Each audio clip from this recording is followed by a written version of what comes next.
your computer. All right, and then so Rod, can you now share your screen? Yes. Okay. Great. Should Okay. I keep going? Yeah, we got most people are back in, so go right ahead, Rod. Okay, and I'll go fast. Okay, so we can get to Q&A.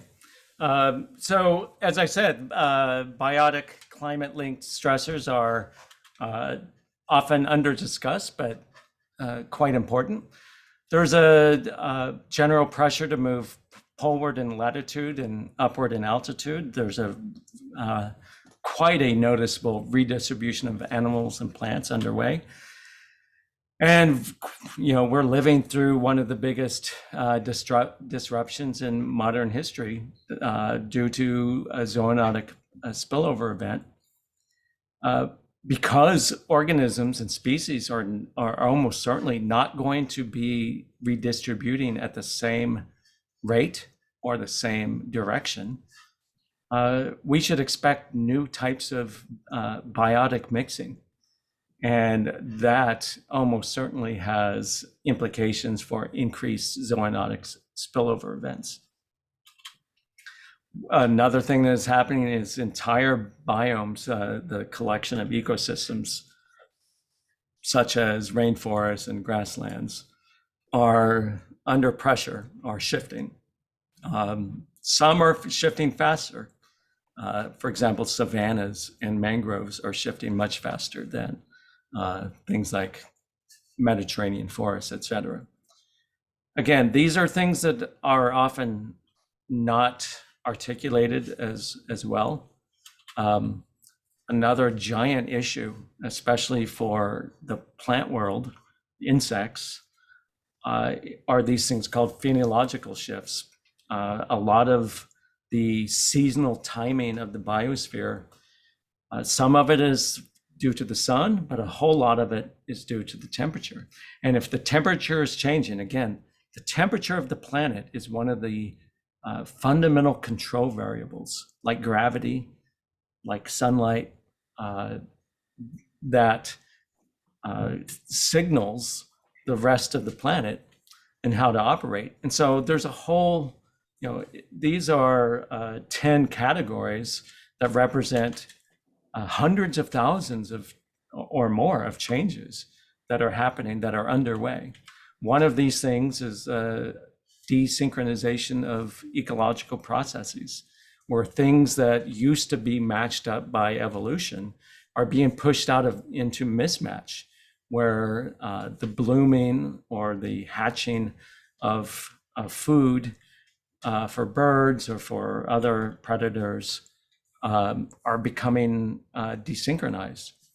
And that leads to a whole number of outcomes in terms of whether things move, whether things find new things to eat, or whether they die off. And this is just one example of a number of interactions between different organisms, whether it's pollinators or species, predator prey. So the effects on the biosphere, and these are harder to understand because we don't have really good sets of differential equations that can model animal behavior like we can model climate, but it's probably just as important, if arguably not more so.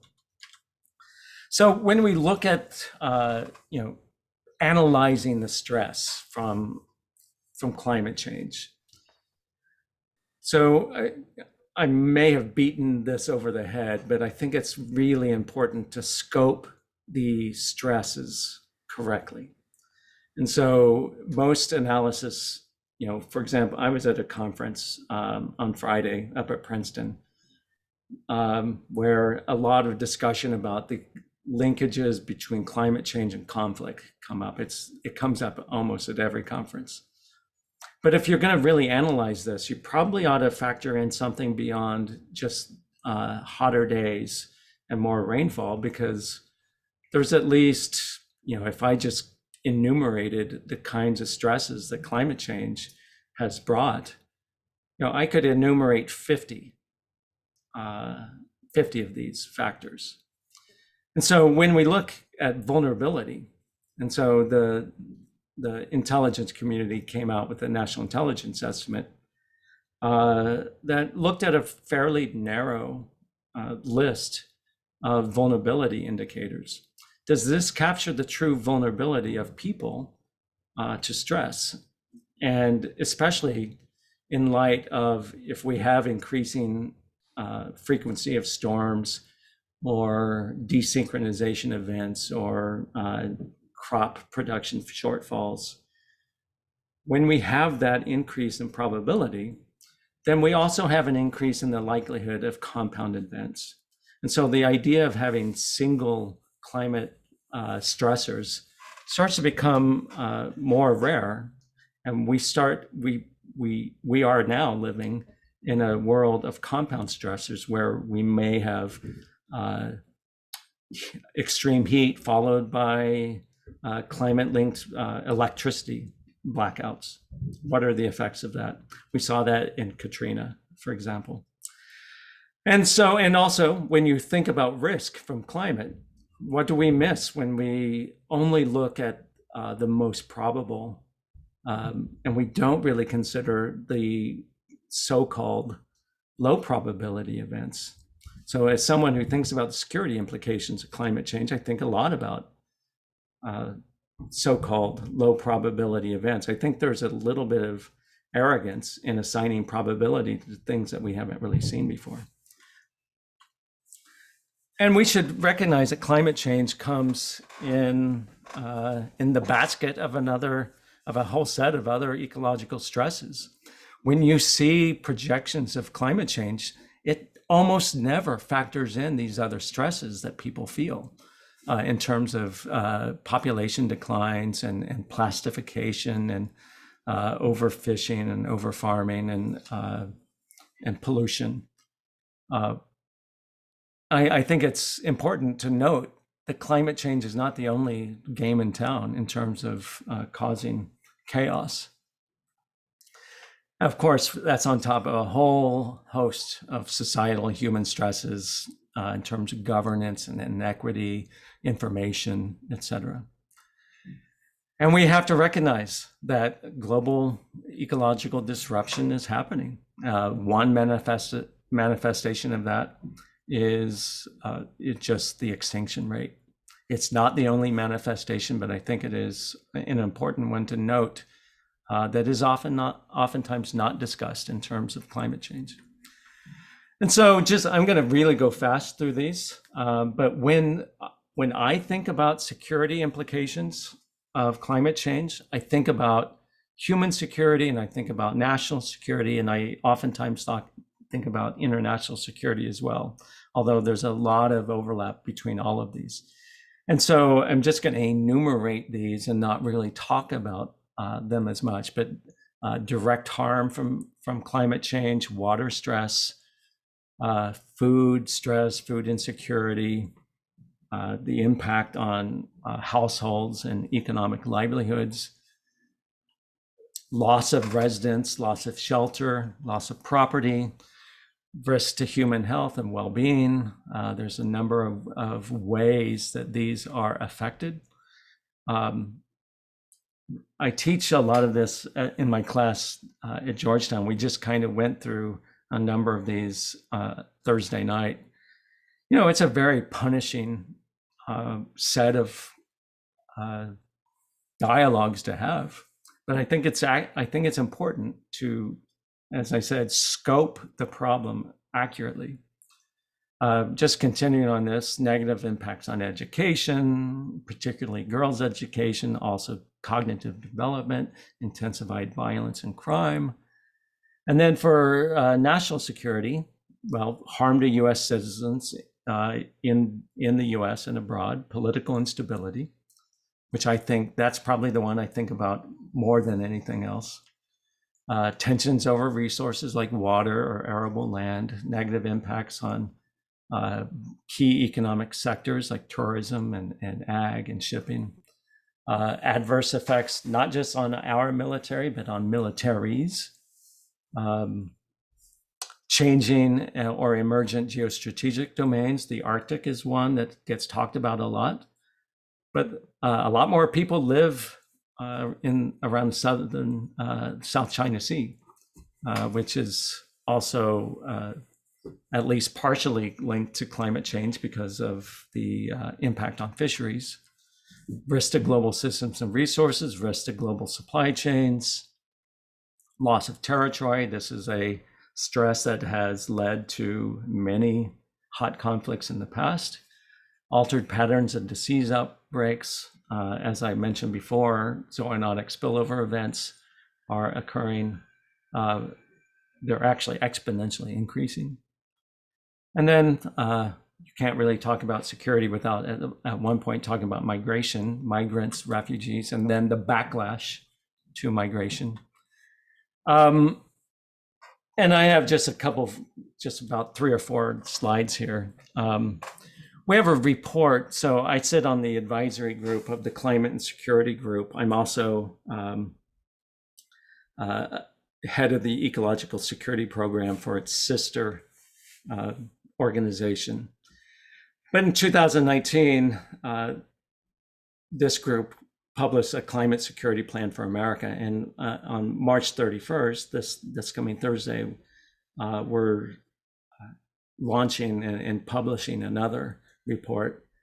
And I have some top line findings from this, but and there's a web event, and if you just Google climate and security, you can find this. But basically, top line, this is in 4 pillars demonstrating. So basically, it is a progress report. How is the United States government doing in terms of the recommendations that we made in 2019? And the first was demonstrating leadership, make climate change not just a policy priority, but a national security priority. And we assessed that the US government has made good progress, outstanding progress in implementing these recommendations. And most of us took note that in the first week of the Biden administration, they had an executive order on climate change, climate security, and rejoined the Paris Agreement on the first day, which I think is quite relevant. The second pillar was assessing climate risks, take advantage of unprecedented foresight about climate change. Unlike other security concerns, this is one we can see coming, right? We can't necessarily see, the intelligence analysts at the CIA would love to be able to project Putin or Xi's behavior out 20, 30 years, but we can project climate within some degree of certainty out to 20, 30 years. And so, and this report recognizes that progress with the publication of the National Intelligence Assessment. In my opinion, this statement is maybe a little bit generous in terms of the National Intelligence Assessment, but overall, I think the security community and the intelligence community is on the right track. Pillar 3, supporting our allies and partners, reinforce national security, compete on the world stage, bolstering climate resilience abroad. And the U.S. government has been able to raise the visibility, has done some important convening, has done some strategy, but probably needs to do more, especially in my opinion, the Department of Defense has been one of the better agencies, and I think the State Department and USAID and the intelligence community probably needs to do a lot more.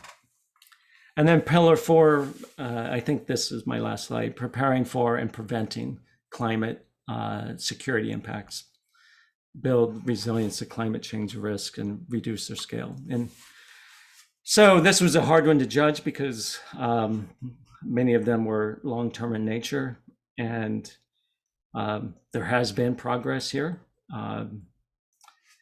But I think that there's a lot of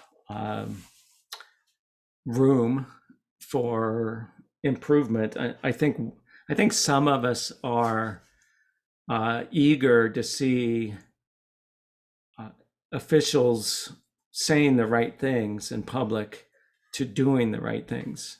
And I think that's always harder to do than say. But if you don't even say it in the first place, you don't get anywhere. So I think that, so my presentation was largely on the security impacts, but I'm happy to take questions on climate change writ large if I'm able to. So Thank you, Rod. That was a terrific presentation on a dismaying set of facts that need to be faced. And I invite people to use the chat function to pose questions that while people pose questions, I'd like to ask two that actually build on something that Marcia asked about the daunting, almost being overwhelmed by the magnitude of things and how do you get started? And the two questions are, with our current level of understanding of the phenomena, which I am interpreting your remarks as meaning has actually improved a lot in the almost a decade since I did serious work on this subject. But what is the relationship between understanding the phenomenon, understanding what we need to do, and setting priorities for the expenditure of money and effort? And going to your initial point about communication, right? That how do we persuade people that failure to act and failure to dedicate resources is going to be fatal? Maybe not immediately, but within a generation for a lot of people around the globe. I'll save the second question, give you a chance to deal with that one. I mean, it's a terrific question. It's the most important question, right? Because it's not really about articulating the danger that we're under anymore, right? So the scientific community, the IPCC, came out with the 6th assessment report in 2021. And it does have a lot more information, but it's on the breadth, not on the main theme. The main theme has been the same since IPCC report number 1, that we're on a very dangerous pathway with respect to temperature.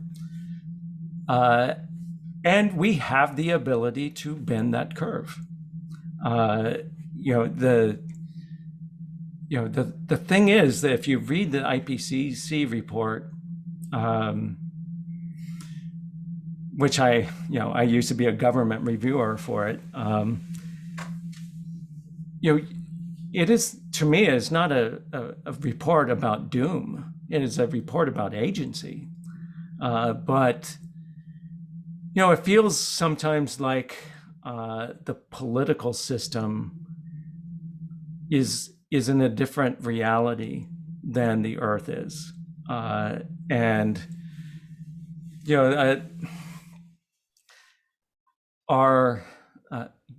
I think that's an important thing to note, because one of the slides I didn't show, but I talked about it, I do think I showed it, is that a lot of these physical, biophysical, biochemical stresses are happening on top of existing social and human stresses.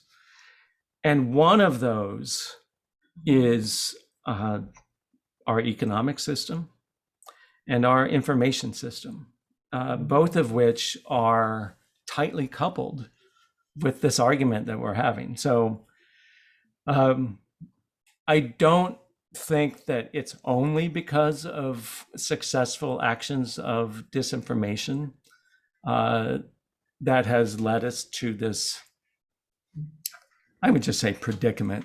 I don't know what else to call it. We're in a predicament where the future of, I wouldn't say human existence, but what we consider civilization to be like, is that question.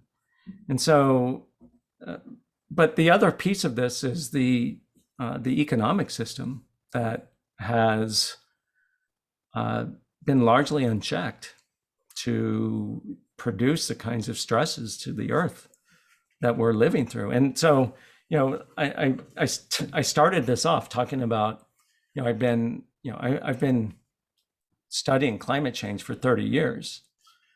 I never would have believed in 2022 that we'd still be having these kinds of discussions. It's maddening. In fact, it's crazy making. And I tell my students this. I'm like, if you had told me, I would have just been, flabbergasted. Because, in 1991, 2022 seems so far away. And so, and it was, and the ability to bend that trajectory was just well within our grasp. And so the answer to your question is outside of science, right? It's some other,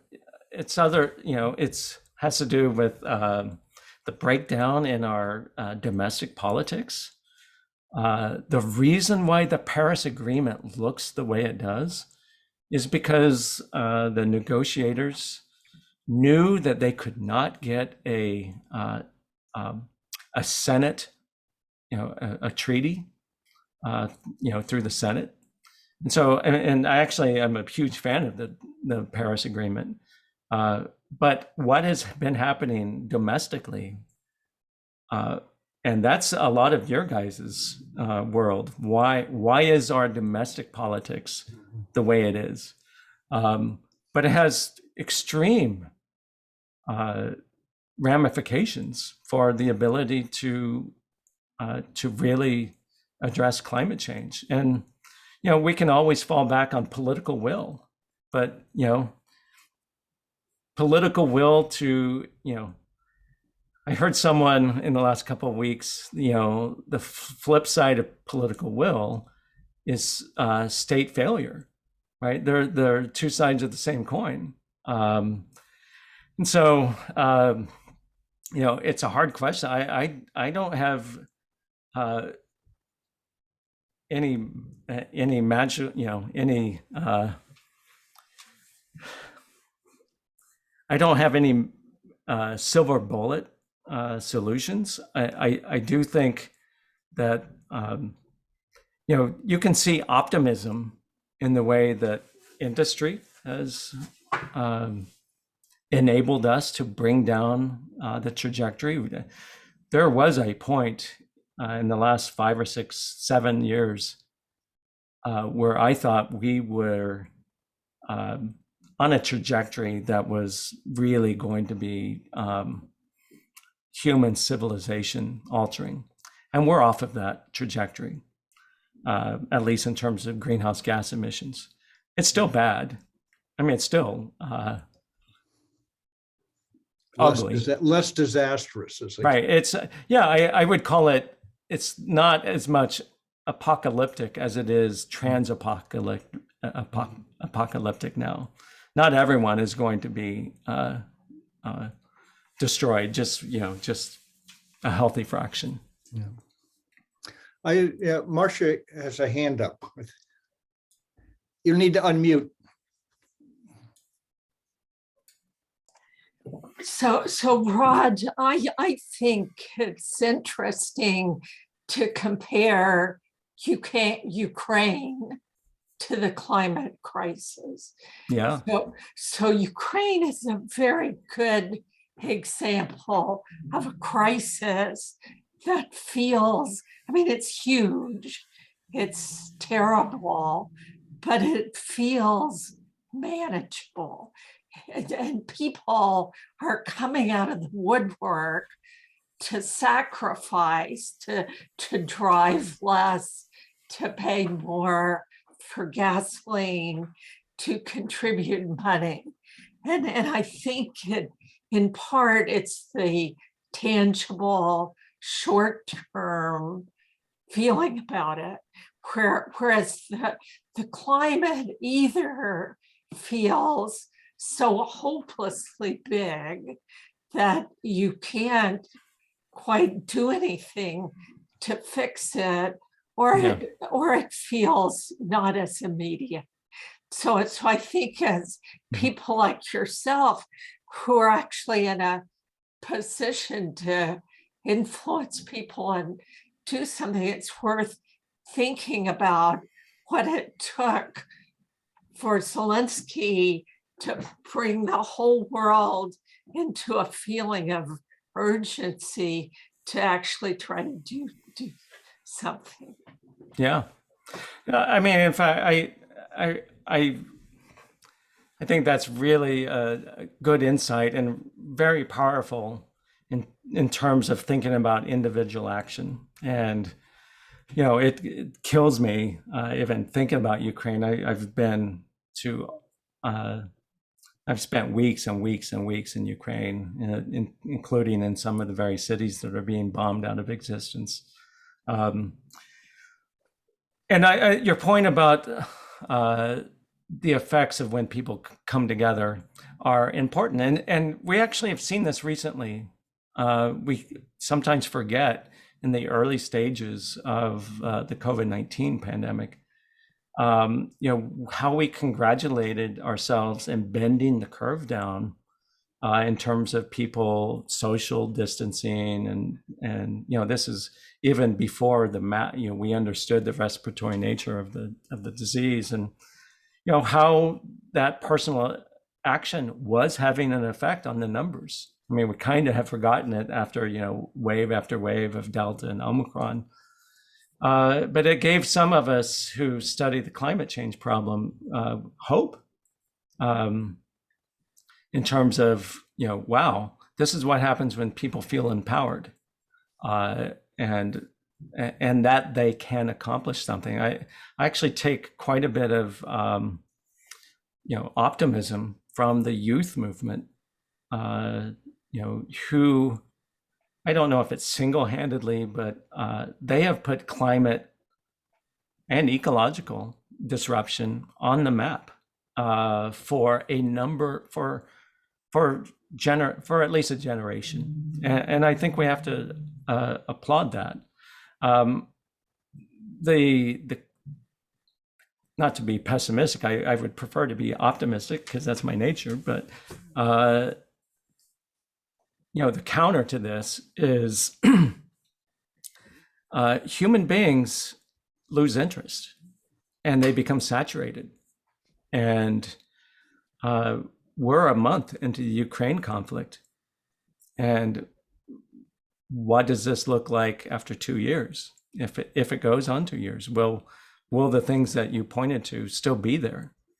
I'm a little bit pessimistic that our attention span is there. And someone in the chat mentioned the food insecurity. I think in terms of wheat and corn and sunflower oil,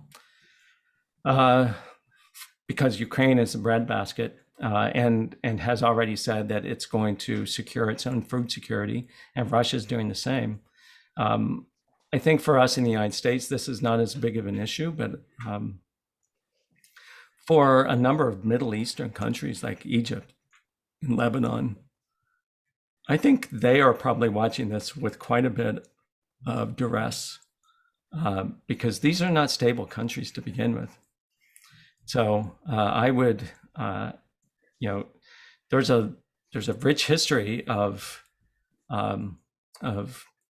scholarly work that has looked at the connection between food prices, which is what we're really talking about. We're not talking about food amounts. We're talking about food prices being a trigger of social and political instability. We saw it with the Arab Spring, and we've seen it before.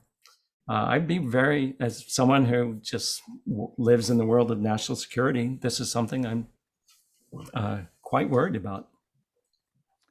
I'm going to ask the second of my questions now. And you can pull from the chat, or I can pull from the chat, whichever you prefer. But the question, I mean, I hear you, and I certainly agree. There's no magic bullet solution.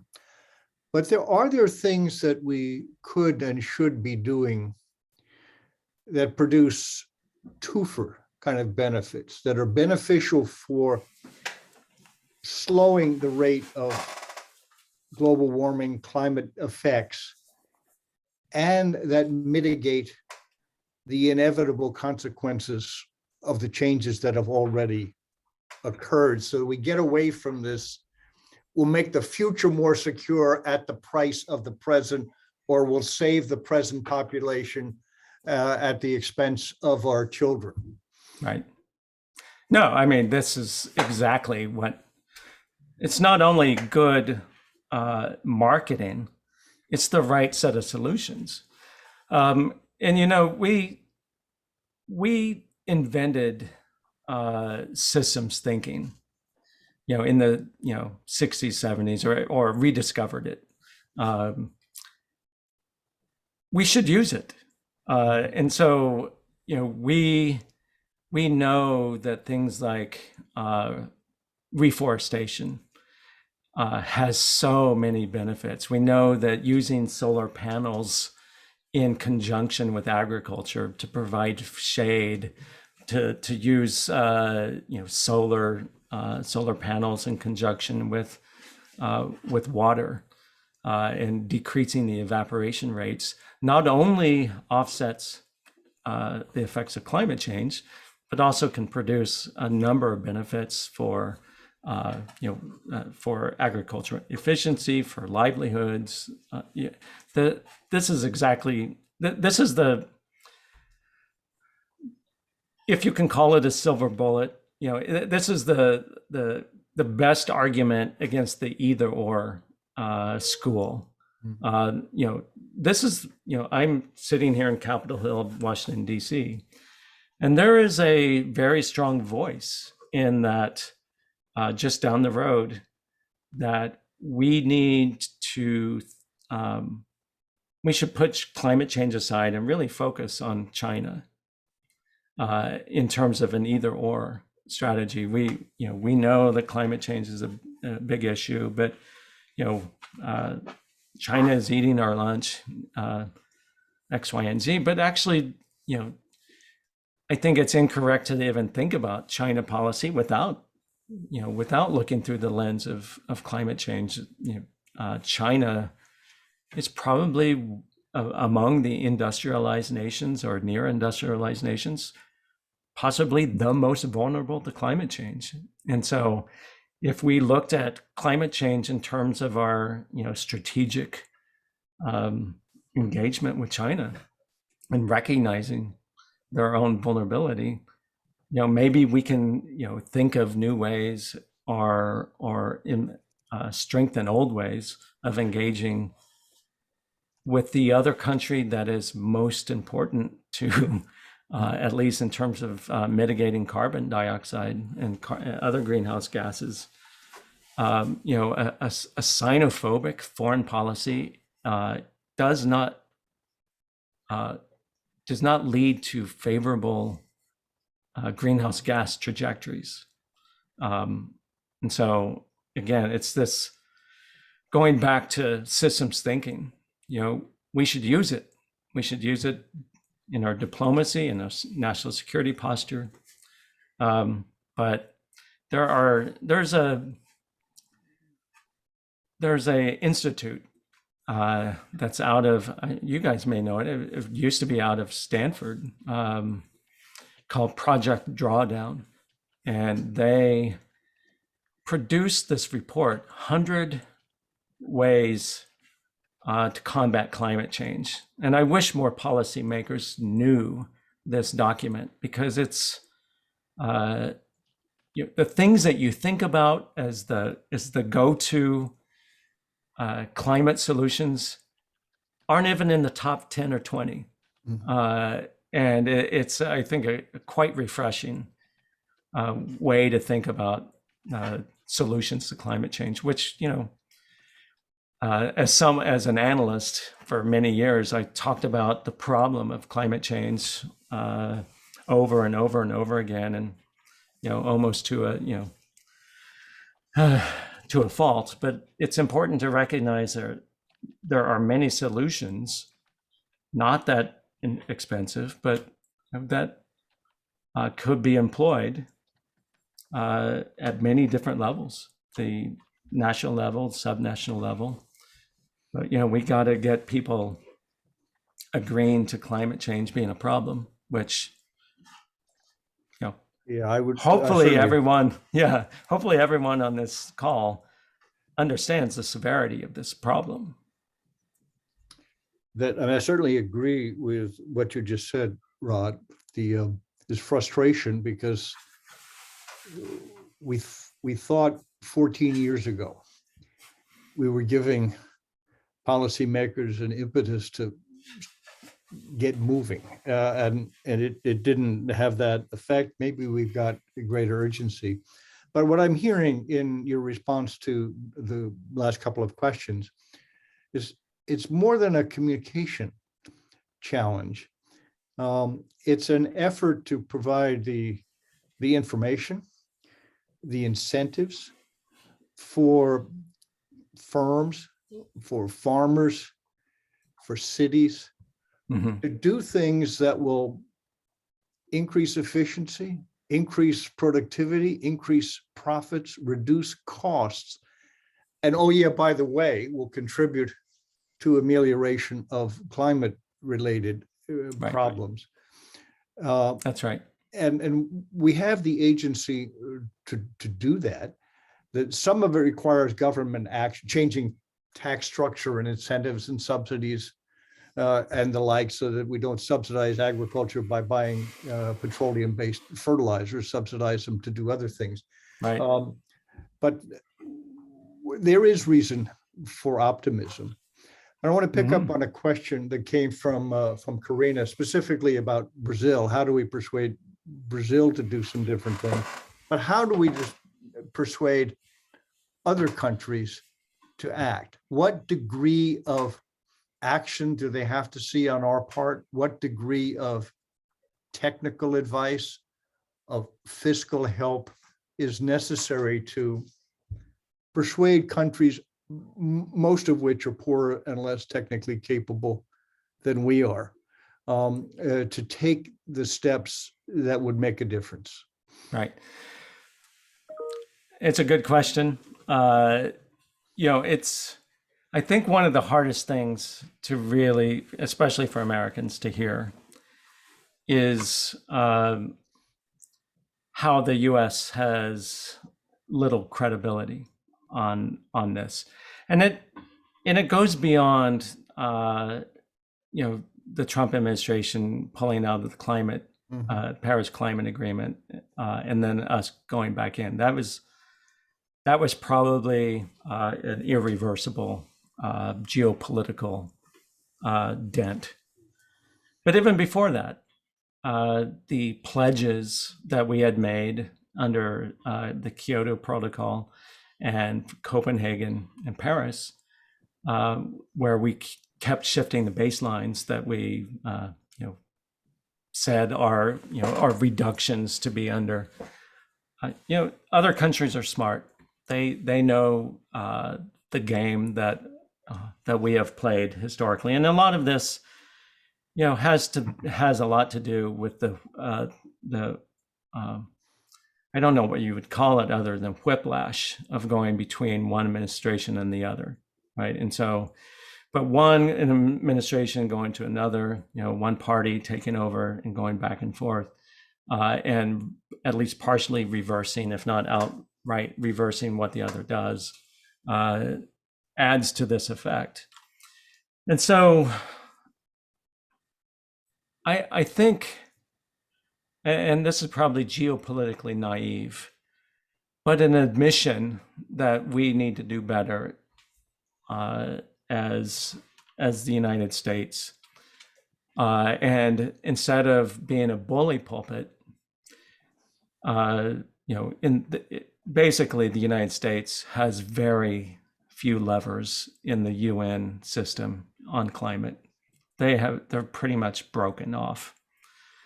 And so, if we saw this instead of, lecturing down,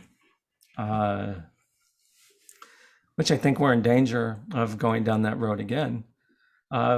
We say, we're in a sisterhood, brotherhood, and we all need to come together. Maybe the UN system is not the only avenue. The United States, Europeans, and China represent 70% of emissions, and maybe we should think more creatively about how to engage, the top 5 or 6 emitters, maybe the top 3, maybe the top 2. But, it's we're in a geopolitical snarl right now. And it's easy to be pessimistic, but I actually think, with the rapidity of events, and let me just step back here. I actually think that the conversion, the transition from dirty energy to clean energy is inevitable. That, to me, is beyond question. If humanity is nothing else, it is selfish. And so out of our own self-preservation, we will make this transition. The only variable is how fast. And if we can communicate, and this is back to the communication, if we can communicate that fast benefits almost everyone, there's a few people, a few interest groups that don't benefit from fast, and they're the ones pressing hardest on the brakes. But if we can capture that narrative, that fast transition is more just, is more profitable, is more equitable, is more democratic, gives us a lot of leverage in national security, I think we should make that argument. And so now, how do you get country on Brazil on board? It's a tough one. This is not how you would design a planet. If you were designing a planet for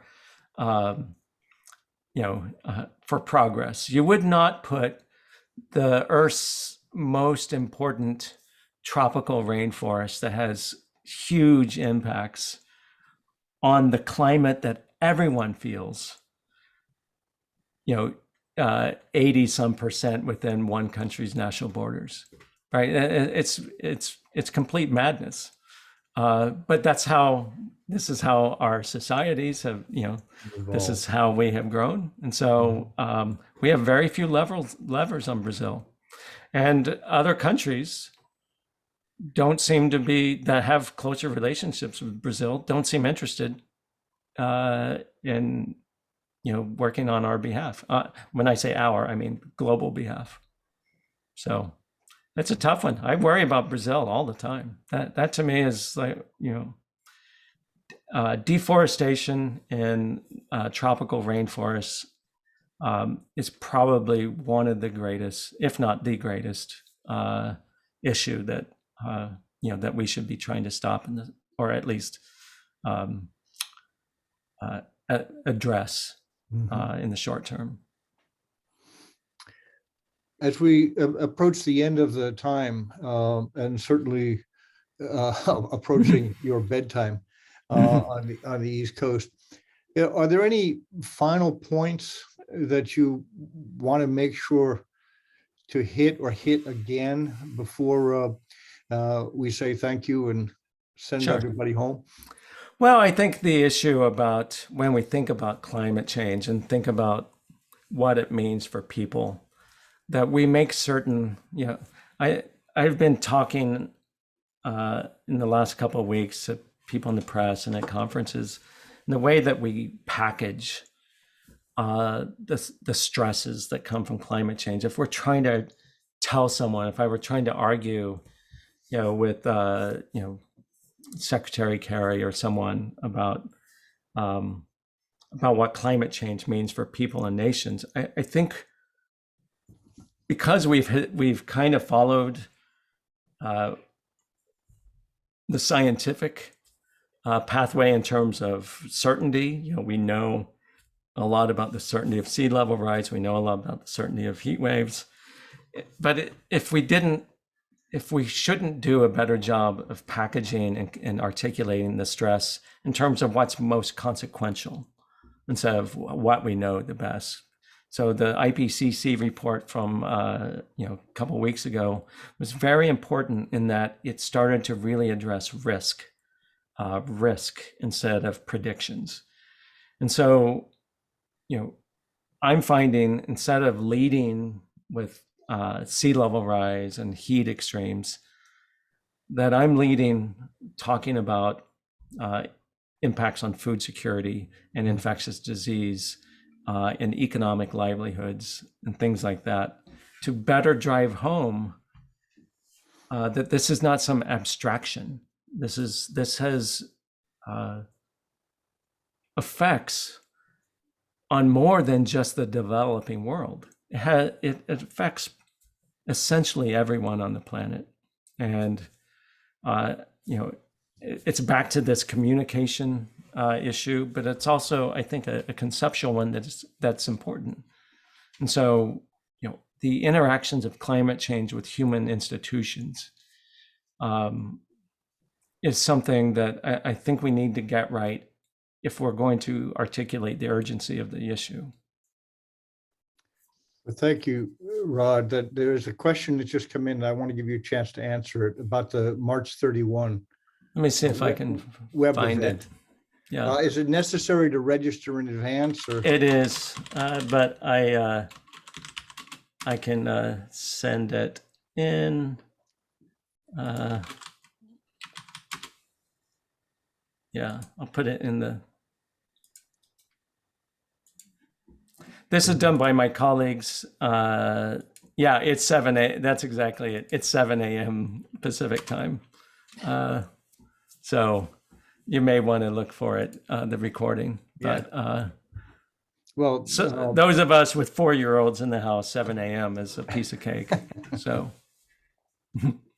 well, the link is there.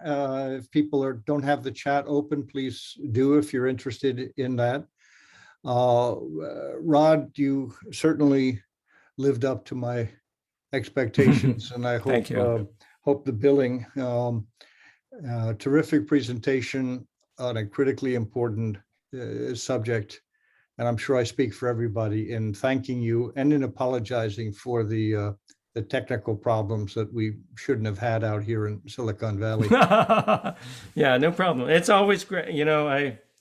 I deeply miss California. So I tell you what I miss Pacific time zone. So Especially this time of night. Right. Especially with the Oscars on. Right? Yeah. So, before everybody leaves the Zoom call, a reminder that next week I will be the speaker. The subject is foreign policy, economics, and industrial policy. The little blurb, a description of it in Great Decisions, is in some ways misleading. It makes it sound like it is more of a legal policy issue or an economics issue than in fact it is, and certainly is in the article, in the workbook, and in the way I'm going to treat this. But it's the linkage of national security to economic strength and competitiveness, to research and development, to incentives to get research into productive enterprises, attractions for foreign specialists to work here protecting intellectual property. Almost every front burner, high profile and divisive political issue that we face domestically is a concomitant of this issue. And it antedates the Trump administration. It reflects the interplay of decisions that were made decades ago, probably a good idea at the time, produced very desirable results, but are no longer appropriate. For example, even the term industrial policy is a dirty word, like communism or socialism, to a lot of people in the United States, because it smacks of a heavy hand of government interfering ineffectively or counterproductively in industry, which ignores the tremendous importance, not just in other countries, but in the United States, of decisions and actions taken by governments, national, state, and local, to promote development, add to human capital and the like. So I will try to make that a little clearer next week. Lou, any final comments? No, we will attempt to get as much of the recording as we can out by the end of the week. And again, the recordings of all of the previous sessions are available. I sent that link out on Thursday, and I will send out a reminder about this Thursday's talk, next Sunday's talk, excuse me, on Thursday. That's it. And thank you, Marcia, for bailing us out with your Zoom link. Indeed, thank Yeah. you. Yeah. Thank you all. Bye.